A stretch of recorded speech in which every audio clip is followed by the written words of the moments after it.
So picking up on question 9 is asking us to find a lot of things. It's asking us to find all of the extrema. And that word extrema means the absolute, go ahead and, excuse me, it means the absolute max and min. And the absolute min, it means the local max. And I apologize now if my dog starts to bark. I have tried to train her, but she still barks for no reason. Okay, so when we talk about, so this is the extrema. Extrema. Okay. So because this is, it's actually called an even degree function because the arrows go in the same directions. Because they're both going up, that means it never hits the highest point. So we don't have an absolute max. Now, an absolute min, though, would occur right here. So if you look here, notice we have two different dips. But this dip is a little bit lower. So if I were to approximate that point, it looks to me like that would be, let me see, -1, -2, -3, -4, 1, 2, 3, -4, -4. Okay, I'm going to also list that number, that same point here. So if it's an absolute min, it's also going to be a local min. Excuse me. We also have another location where we have a dip. So this is an absolute and local min. Have to list them twice. But the blue dot is a dip, but it's not the lowest dip. So that's just a local. Okay, so my order pair would be +2 down 3. So +2 down 3. And we do have a hilltop, and that hilltop looks to be right here. So we don't have an absolute max, but we do have a local max. And that green dot looks like it's about -2. -2, -1.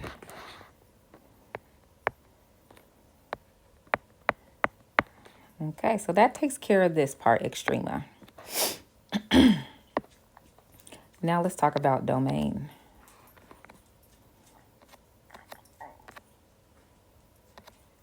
Okay, so for the domain, we're going to read our graph from left to right. And this graph has an arrow pointing left and right. So this domain goes from -infinity to +infinity. But your range, well, we have our lowest point, which we identified in our absolute min, and we identified that point as -4. So the range is -4 up. So starting at the -4, it goes up.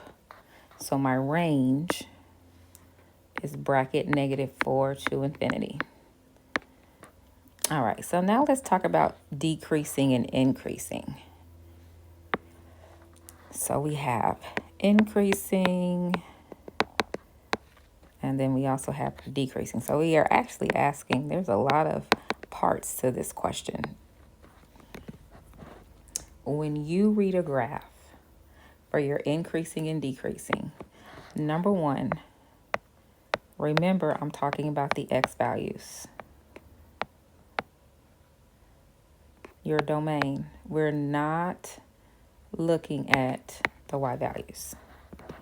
Okay, so thinking about this as a roller coaster, my little red dot starting here, the far left side is -infinity. The far right is +infinity. So starting here from negative infinity down to the bottom of my first absolute, well, of my absolute min, my graph is decreasing because notice my dot is going down.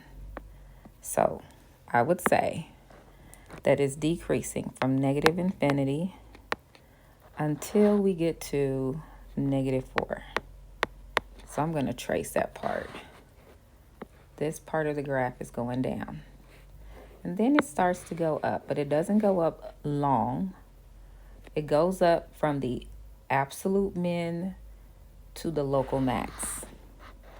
So that means it is going to increase briefly from -4 to -2. Then, beginning at the -2, it goes down again. And it's going down from -2 to +2. And then it goes up. And it's going up from +2 to infinity. So that is question 9. All right, so now let's look at the next page, question 10. So as stated, in order to graph, you should have a realization of what these graphs should look like. For example, I'm noticing this is negative, which means it's going to reflect down. So this is an absolute value. So I automatically know that the shape of my graph should look something like that. It should be an upside down V. You don't have to make a T-chart. There's a couple different ways to graph an absolute value. But I think that for this situation, we will make a T-chart. Now, an absolute value is not a red light. So I can answer my domain, and that would be all real numbers.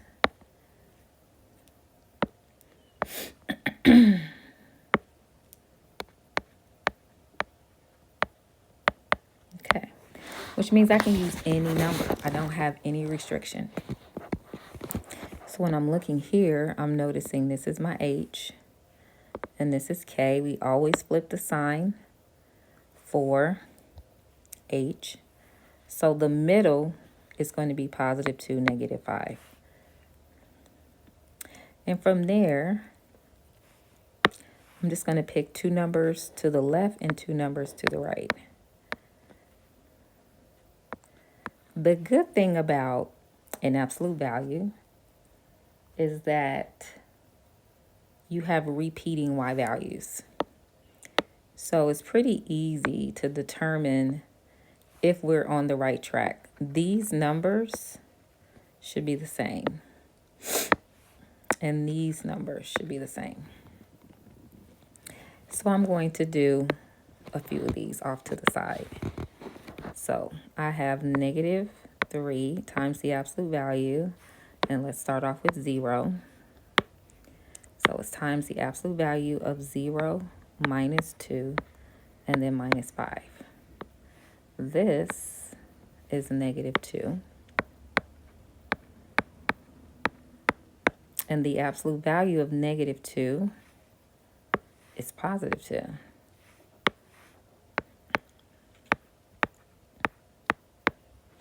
So I have -3 times -2, which is -6, and -6 minus 5 is -11.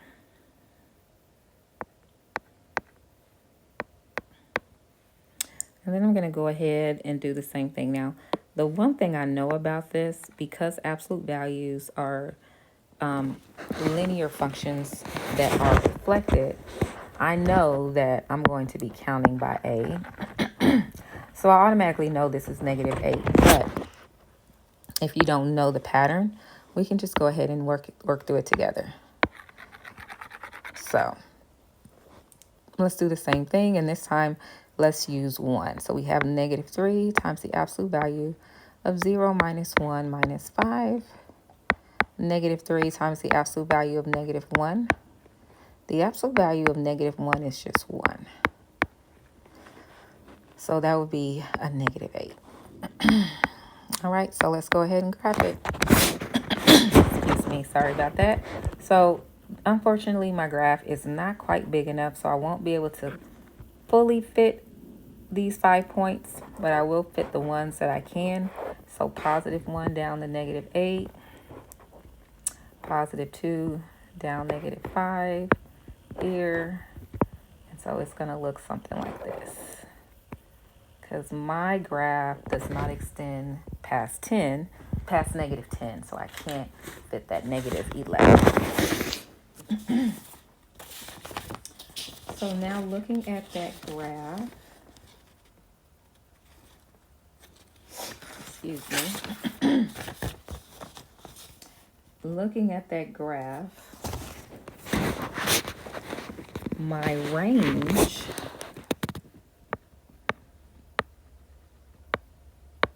well, I have arrows pointing down, so that would be negative infinity.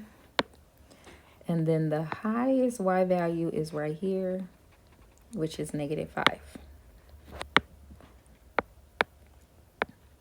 And that would be my range. All right, let's look at number 11. Number 11 is a cube root. We don't have any domain restrictions, so we can automatically state our domain, which is all real numbers. And again, this is my center, it's H and K. I'm just going to make a T-chart. I'm going to put my H and K in the middle. And then I'm just counting up and forward and backwards.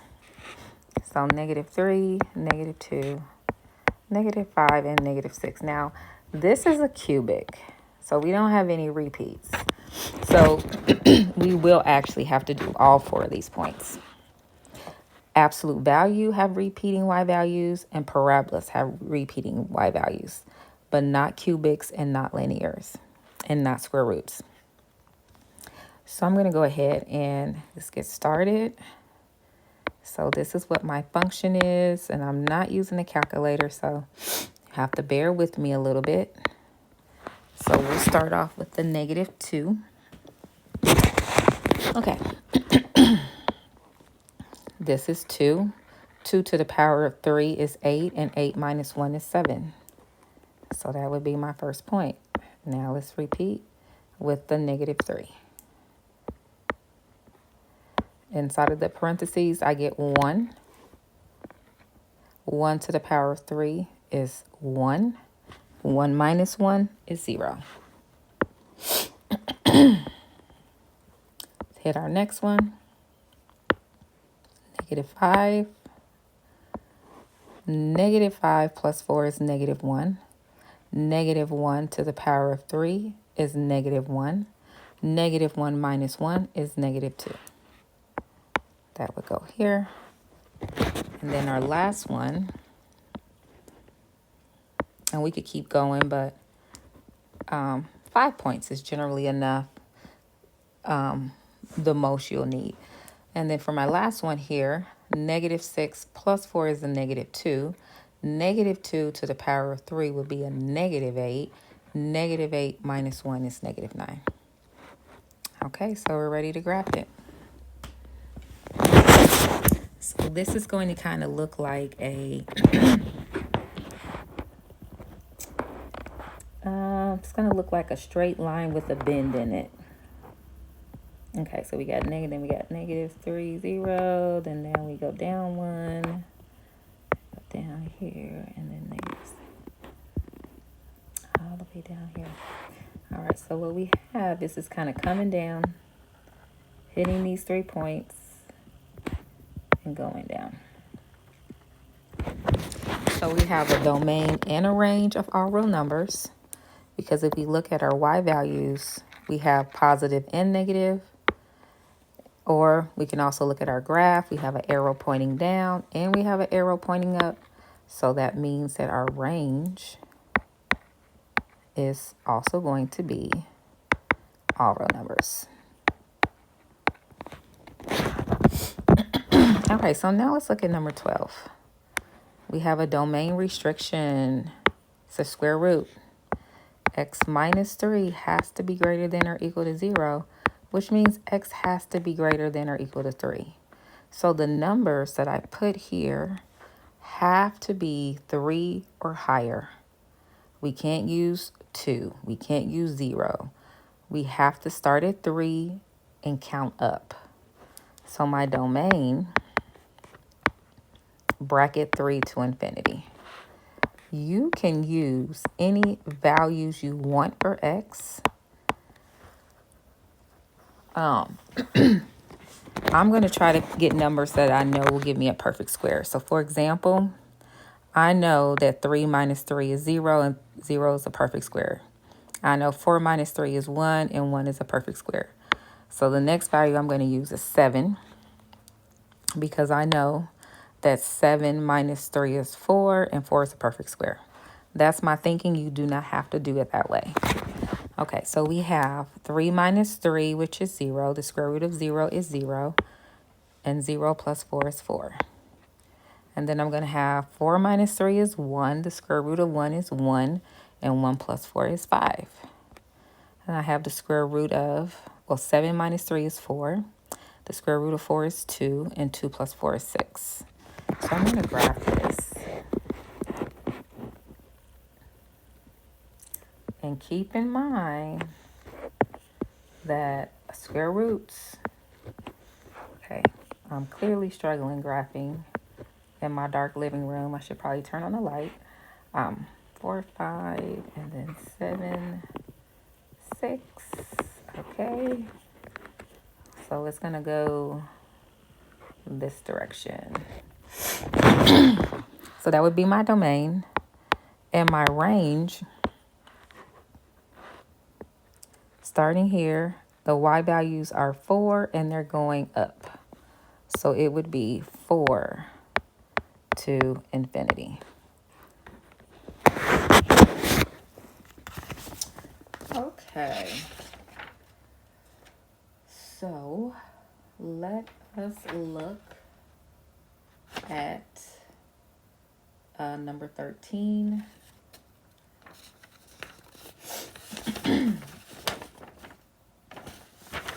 And then we will end there and start part 3 with question 14. So let's look at number 13. We have another absolute value. This time A is positive, so it should face up. So again, keeping in mind what we know, my vertex is at 2, 2. So I'm going to count up and back. Now again, for these, we have repeats. Yay. Okay, so we have 3 times the absolute value. And then my first point is 0 minus 2 plus 2. Well, 0 minus 2 is a negative 2. And the absolute value of negative 2 is positive 2. So we end up with 3 times 2, which is 6, and 6 plus 2 is 8. All right, and now I'm going to try the 1. So I have 3 times the absolute value of 1 minus 2 plus 2. Inside of my bracket, 1 minus 2 is negative 1. The absolute value of negative 1 is 1. And 3 times 1 plus 2 is 5. All right, so let's go ahead and graph it. So we have 0, 8. Then I have 1, 5, 2, 2, 3, 5, 4, 8. Okay, so here. All right.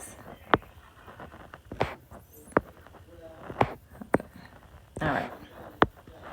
Okay. So that would be my graph.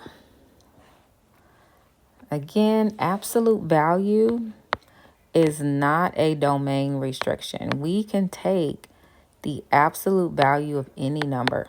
It could be a positive number or a negative number. So my domain is all real numbers.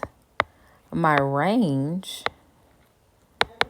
well, I'm noticing that my lowest Y value is here at 2. And then the graph is going up. So it would be bracket on the 2 to infinity.